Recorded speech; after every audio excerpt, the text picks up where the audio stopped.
And Nathan said to David, there were two men on the same city, one rich and one poor. The rich man had huge flocks of sheep and herds of cattle. The poor man had nothing but one little female lamb, which he had bought and raised. It grew up with him and his children as a member of his own family. It ate off from his plate and drank from his cup and even slept on his bed. It was like a daughter to him. One day, a traveler dropped in on the rich man. He was too stingy to make an animal from his own herd or his own flocks to make a meal for his visitor. So he took the poor man's lamb and prepared a meal to set before his guest. David exploded with anger. As surely as God lives, he said, the man who did this ought to be killed.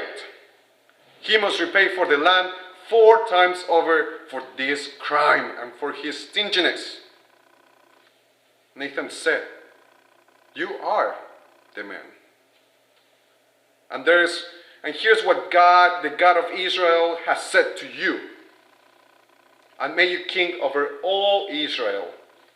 I freed you from this fist of Saul. I gave you your master's daughter and other wives to have and hold. I gave you both Israel and Judah. And if that hadn't been enough, I would have gladly thrown in much and much more.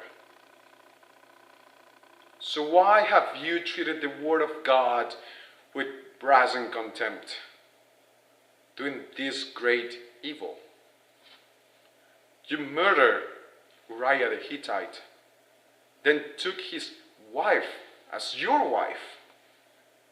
Worse, you killed him with an Ammonite sword, and now, because of you, treated God with such contempt and took Uriah the Hittite as your wife. Killing and murder will continually plague your family. This is God speaking. Remember, I will take your wives from right in front of you. I will give them to some neighbor, and he will go to bed with them openly. You did your deed in secret, but I'm doing mine with the whole country watching you. Then David confessed to Nathan, I have sinned. Nathan pronounced, yes, but that's not the last word. God forgives your sin. You won't die for it. But because of your blasphemous behavior, the son born to you will die. After Nathan went home, God afflicted the child that Uriah's wife bore to David, and he came down sick. David prayed desperately to God for this little boy. He fasted. He wouldn't go out. He slept on the floor. The elders in his family came in and tried to get him off the floor, but he wouldn't budge. Nor could they get him to eat anything. On the 7th day, the child died. David's servants were afraid to tell him.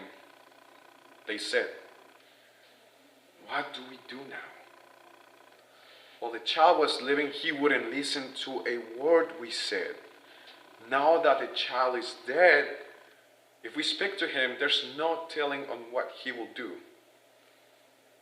David noticed the servants were whispering behind his back and realized that the boy must have died. He asked his servants, is the boy dead? Yes, they answered. He's dead. David got up from the floor, washed his face, and combed his hair, put on a fresh change of clothes, then went into the sanctuary and worshipped. Then he came home and asked for something to eat. They set it before him and he ate. His servants asked him, "What is going on with you?